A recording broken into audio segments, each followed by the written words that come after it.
किसी ने देखा था मेरी किशोरी रोते हुए राम बेहद होकर के ढूंढते जा रहे थे, अपने दुख से दुखी रघुनंदन थे।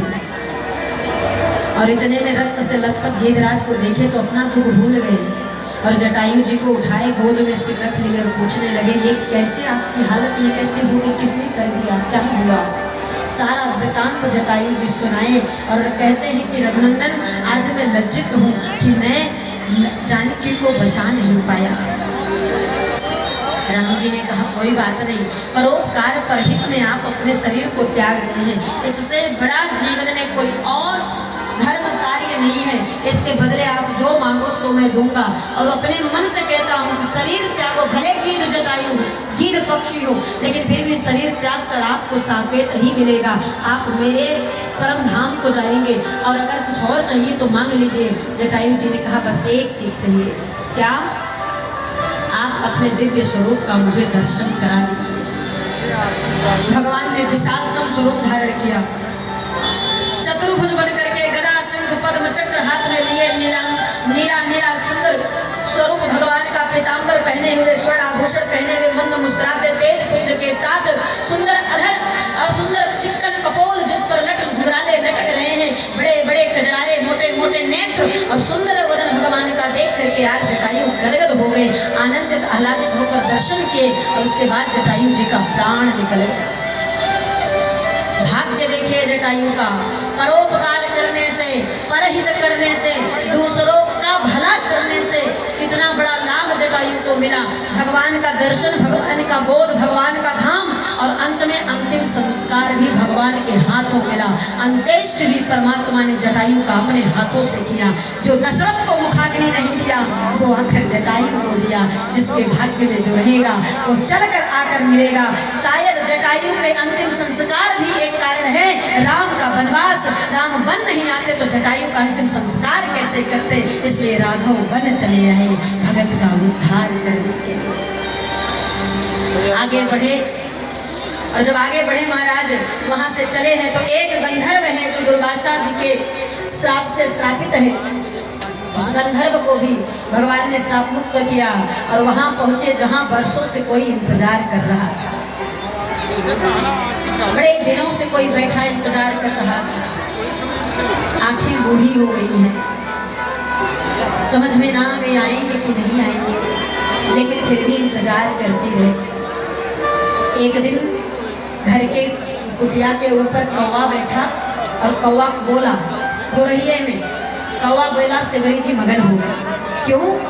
क्योंकि पहले के समय में जब घर की अटारी पर, छत पर या बड़ेड़ी पर बैठकर कौवा बोलता था तो हम लोग क्या करते थे, दिनवा भर खुशी में बीतता कि पक्का कोनो रिश्तेदार आएगा। होता था ना मन में, खूब पकवान बनाकर रख दिया जाता, कोई सूचना नहीं है। कौवा बोला है तो जीजा जी, फूफा जी, कोई ना कोई जरूर आएंगे। हाँ मामा, ताऊ, ताई, कोई तो आएगा। कौवा बोला तो मेहमान आएंगे और दिन भर बच्चे खुशी के मारे इंतजार करें, घर की बहुएं पकवान बना के इंतजार करें। ऐसा होता था कि नहीं पहले? लेकिन अब ना बड़ेड़ी है ना कौवा बोलता है, ना बड़ेड़ी है और ना कौवा बोलता है। अब कौन बोलता है? टेलीफोन बोलता, मोबाइल फोन बोलता है। मोबाइल फोन बजा, किसका है? फूफा जी, जरूर कोनो विपत लेके आएगी। फोन उठाने पहले ही वो बना ली। आज का समय ऐसा, फोन अब उठाना तो पड़ेगा बार बार। हाँ हेलो, हाँ भैया बताओ। अरे घरिया से जा रहे थे, सोचे घरवा होते जाए, हाल चाल लेते जाए, तो फोन में हटा के कौन जरूरत है, जाओ नहीं तो चले जाते, कहे हो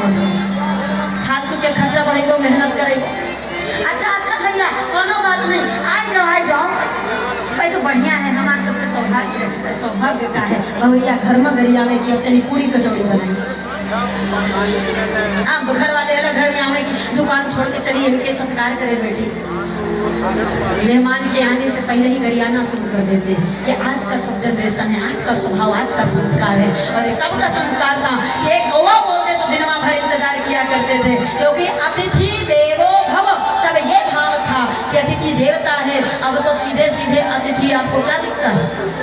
यमराज, राम जाने महाराज।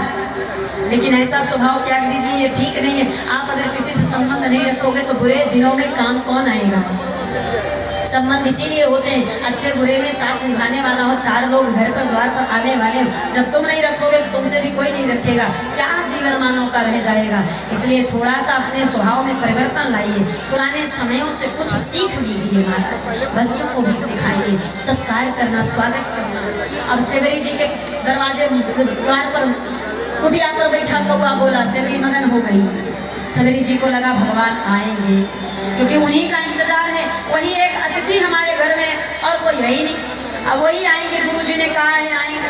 सेवरी इंतजार कर रही है। सेवरी बार बार पूछती है कौवे से, हे कौवा, सेवरी के कुटिया के भाग जाग जाएंगे,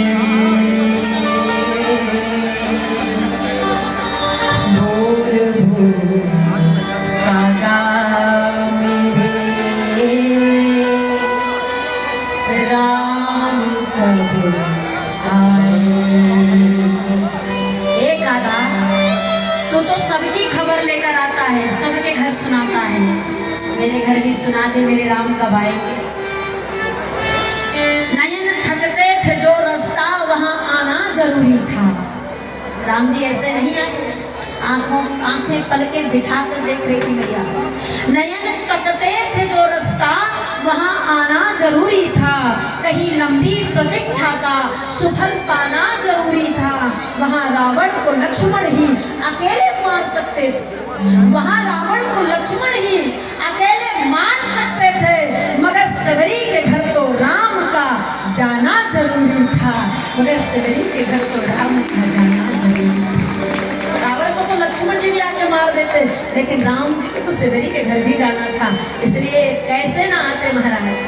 आज सेवरी बार बार पूछे राम जी आएंगे, राम जी आएंगे, और आज राम जी आ गए। सेवरी देखिए राघव आए हैं, पहचान 5 बोले उन्हें बताया, वो मिला रही सेवरी। 5 निशानियां गुरु जी बताए थे राम जी की, वो मिला रही सेवरी। 5 निशानी कौन कौन से हैं? सरसेज लोचन बाहु विशाला जटा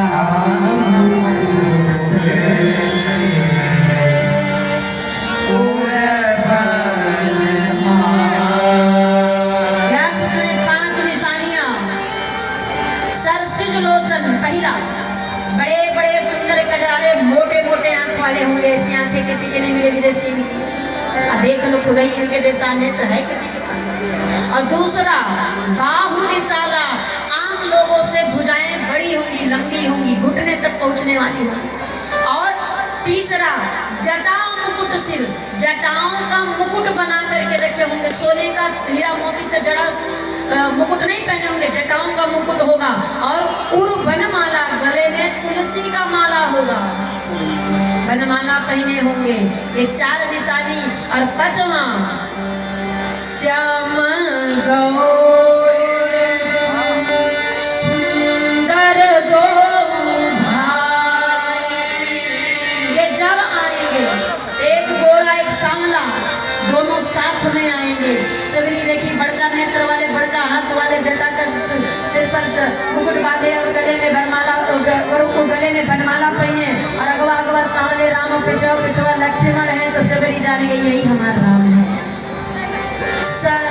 श्याम गौर सुंदर दो भाई,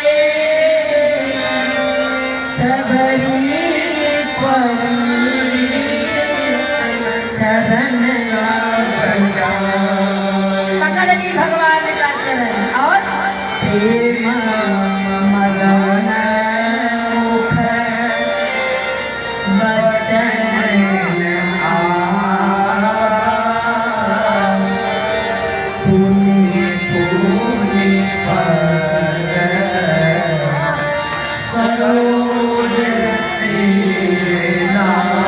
बार बार सिरा मथुरा अपना पटकती भगवान के चरणों, मुँह से कुछ बोल नहीं पाती, बार बार प्रणाम करती और लेकर आई जल चरण पखारी, आसन पर बिठाई, कंदमूल फल लेकर के आई और कंदमूल फल लाकर भगवान के सन्मुख रख दी। प्रभु पाइए प्रसादी पाइए। मानस में बेरों का कोई जिक्र नहीं। सुनने में आता है कि शिवरी जी ने बेर खिलाया है, लेकिन रामचरित मानस में कहीं भी चर्चा आई नहीं है। मानस में कंदमूल फल शिवरी मैया ने खिलाया है, इसका दर्शन आया है। कहते कंदमूल फल सुरस अति दिए राम कहु आने, प्रेम सहित प्रभु खाए बारंबार बखान। अरण्यकांड का 34वें दोहे में आपको कंदमूल फल का जिक्र मिलेगा। भगवान बड़े आनंद के साथ भाव से प्रेम से उस फल को, कंदमूल फल को पाने लगे। शिवरी भगवान को देख रही है, भगवान बिना किसी पर ध्यान दिए आनंद भाव के साथ शिवरी जी के द्वारा मिले हुए भाव का, प्रेम का प्रसादी पाए जा रही हैं और शिवरी देख रही है। और साधक कहते हैं महाराज, अरे प्रेम के भूखे भगवान शिवरी के घरवान, प्रेम के भूखे भगवान शिवरी के घरवान, भाव के भूखे भगवान शिवरी के घरवान, भाव के भूखे भगवान शिवरी के घरवान। ए हो शिवरी के घरवान मैया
भूखे भगवान सबरी के घरवा भाव के भूखे भगवान सबरी के जय हो